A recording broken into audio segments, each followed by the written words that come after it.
Hi, I'm Sunny from LoreForged, and I'm here to talk to you about Ashes of Creation. You can find all of our stuff at LoreForged.com. I have my bow tie on, I have my coffee in the R2 mug, and we are ready to talk about something that could be incredibly boring. Humans. Why are we talking about humans? Humans are a required thing in MMOs. I'm not sure why. It must be in the Geneva Convention somewhere. Humans are your stock race. Do you want to be a dwarf? Do you want to be an elf? Do you want to be an orc? Do you want to be a weird bird person? Do you want to be a ghost? Anything. You don't have any interest in anything interesting? Well, I mean, you could always be a human, I guess, if you want to. Having said that, I have a long history of rolling human females in MMOs. I just always have. I roll a human and I kind of just live with it. Oftentimes in MMOs, you will have a lot of different kinds of races, and then the human is what's left over. Some MMOs, or specifically some single player role-playing games, have developed humans into more interesting subclasses. The one that I want to just real quick highlight was Elder Scrolls. You had the Red Guard, you had the Imperials, you had the Stormcloak. And that's kind of interesting when you really start to divide up a bunch of humans. Now, it gets more complicated when you get into MMOs because you have usually a bunch of different species, a bunch of different races, and so you can't have too many divisions because you want to make them a little bit different. Most of the time, humans are the kind of power that is taking over in the world. The exception to that would be New World, I believe, where humans were kind of going on the way out, which was a really cool thing. I don't give New World a lot of credit, but that one I think I'll give them props to. More often than not, you get the Tolkien sort of fantasy, which is that elves ran the world for 1 billion years and everything was fine. Dwarves are in there, and they're kind of doing dwarfy dwarf things. And then humans will eventually inherit the world because the rest of those species are just kind of gonna fade out or go away, or I don't know, take a boat to the western shores or something like that. Humans are also more likely to screw things up on a cataclysmic level.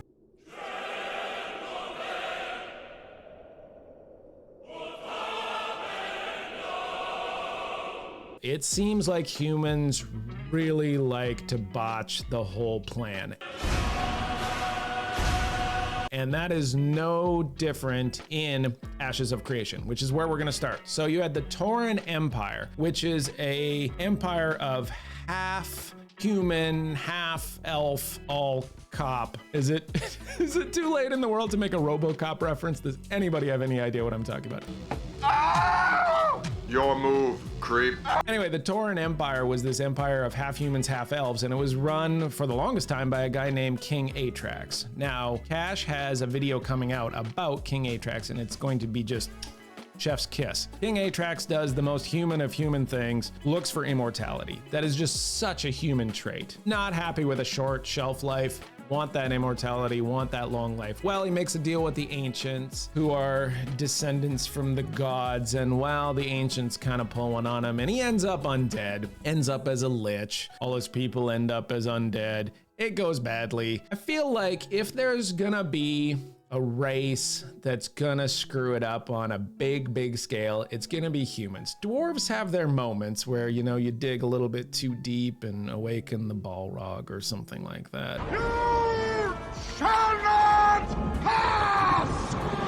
Most of the time, it's gonna be humans that screw it up. And so here we have King Aatrax. So that all collapses, the Tauren Empire goes goodbye-bye, and you end up with the modern day Ashes of Creation Aelan humans, broken down into two categories. First, we have the Kalar. These are your European humans. Their big three is build, order, civilization. Does that sound like anything to you guys? It sounds to me like ancient Rome. It sounds to me like Julius Caesar. Build, go wherever you want, build anywhere you want, you're a Roman. Order, very Roman. Civilization, practically founded by the Romans. Right? Probably not true, but nonetheless, that's what I think of. Civilization, Rome, also the first civ that I ever won deity on. Solid work, Rome. Second, we have the Valoon, and these are your Middle Eastern humans. This is trade, law, hardship. We'll talk about hardship in a second. Trading at the bazaar, draped scarves, scimitars, Sand. Hate sand. It's coarse. It's irritating. It gets everywhere. How hardcore are you to put hardship in your big three? Trade, law, hardship. Like it's your founding principle is in the desert under heat. But trade is going to be a big thing. So that's a really cool flavor to have of humans. Now, do I wish we could see more different kinds of humans? Absolutely. But I will accept having these two different kinds. You got your Romans and you got your Middle Eastern bazaar traders. And that's kind of where we are. So we'll see if Ashes develops those things any further. The art and the assets that are coming in on them are already fantastic. So I highly recommend you give humans a shot. You know, they're not just a stock race. They're more than that. They can screw it all up for you. My name is Sunny and I'm with LoreForged. Peace, love, and honeybees, and I will see you in the character creator.